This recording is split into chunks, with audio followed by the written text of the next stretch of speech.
आखिर हावड़ा ब्रिज को पूरे 12 बजे बंद क्यों कर दिया जाता है, जानने के बाद आप भी चौंक जाएंगे। और आखिर क्यों भारत पाकिस्तान और बांग्लादेश से लाखों टन कचरा खरीद रहा है, और कैसे इस आदमी ने प्लास्टिक के इस्तेमाल से पेट्रोल ही बना डाला, जानेंगे आज की वीडियो में। और आखिर क्यों स्कूटी के इन टायर्स को हमेशा छोटा ही बनाया जाता है, और आखिर कैसे ये शाओलिन मॉन्क अपनी उंगलियों से इन पेड़ों तक में गड्ढा कर देते हैं। ऐसे ही फैक्ट्स को जानने के लिए बने रहिए वीडियो के अंत तक। नंबर 1, कोलकाता का हावड़ा ब्रिज इंजीनियरिंग का सबसे बेहतरीन नमूना है, क्योंकि ये एक कैंटिलेवर ब्रिज है। मतलब कि जिस ब्रिज को सिर्फ एक एंड से ही फिक्स किया गया है और इसे दूसरी तरफ से किसी भी तरह का कोई सपोर्ट नहीं दिया गया है। लेकिन क्या आपको पता है कि इस ब्रिज को बनाने के लिए एक भी नट बोल्ट का इस्तेमाल नहीं किया गया? और क्या आप ये जानते हैं कि आखिर क्यों इस ब्रिज का आज तक कभी उद्घाटन नहीं हो पाया? और उससे भी बड़ा सवाल तो यह है कि इस ब्रिज को दिन और रात के 12 बजे दोनों ही समय पर आखिर बंद क्यों कर दिया जाता है? साल 1871 से पहले तक लोगों को कोलकाता से हावड़ा तक जाने के लिए हुगली नदी में से नाव से होकर गुजरना पड़ता था, जिसके बाद सरकार के निर्देशानुसार इस नदी पर 1528 फीट लंबे एक पीपे का पुल का निर्माण किया गया।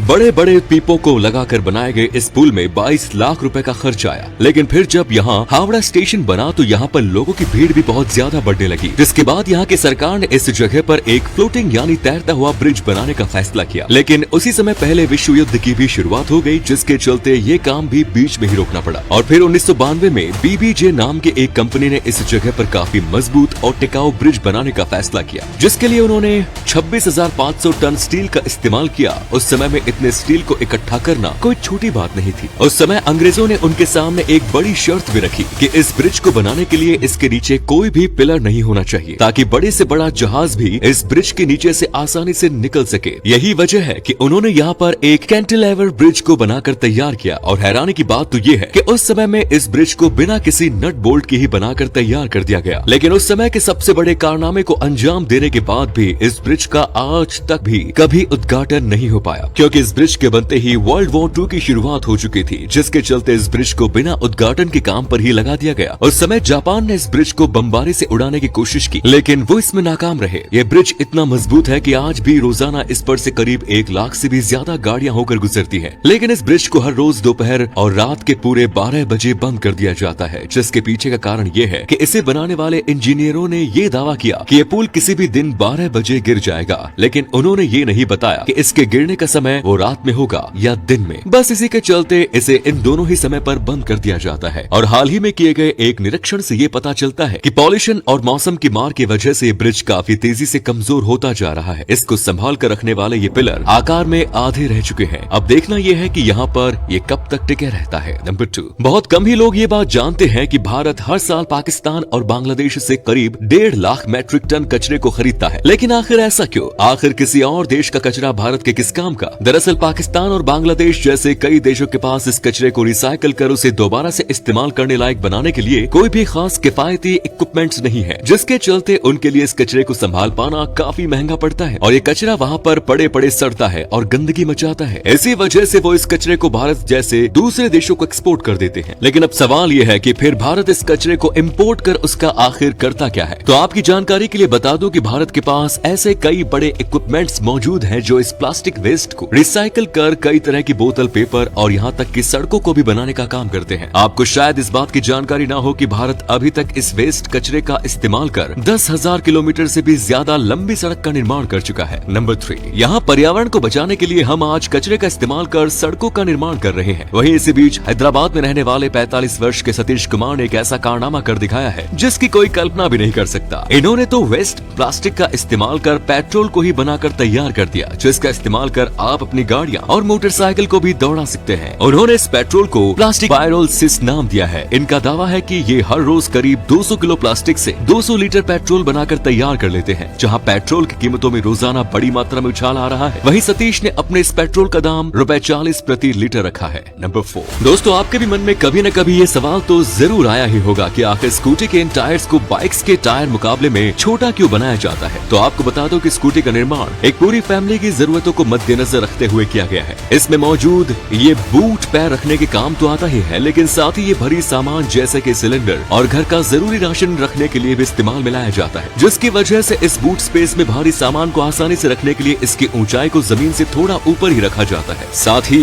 एक फैमिली को स्टोरेज कैपेसिटी की भी जरूरत होती है, जिसके चलते इसमें एक बड़ा अंडर सीट कैबिन भी बनाया जाता है। और इस इस केबिन की कैपेसिटी को बढ़ाने के लिए इसके इंजन के साइज को भी छोटा ही रखा जाता है। अब जाहिर सी बात है कि एक छोटा इंजन बड़े बड़े टायर्स को घुमाकर ऊंची चढ़ाई वाली जगहों पर ले जाने में असमर्थ रहेगा। इसके चलते स्कूटी के इन टायर्स को छोटा ही रखा जाता है और घर में मौजूद लड़कियों के कंफर्ट को भी ध्यान में रखते हुए इन टायर्स का साइज छोटा ही बनाया जाता है।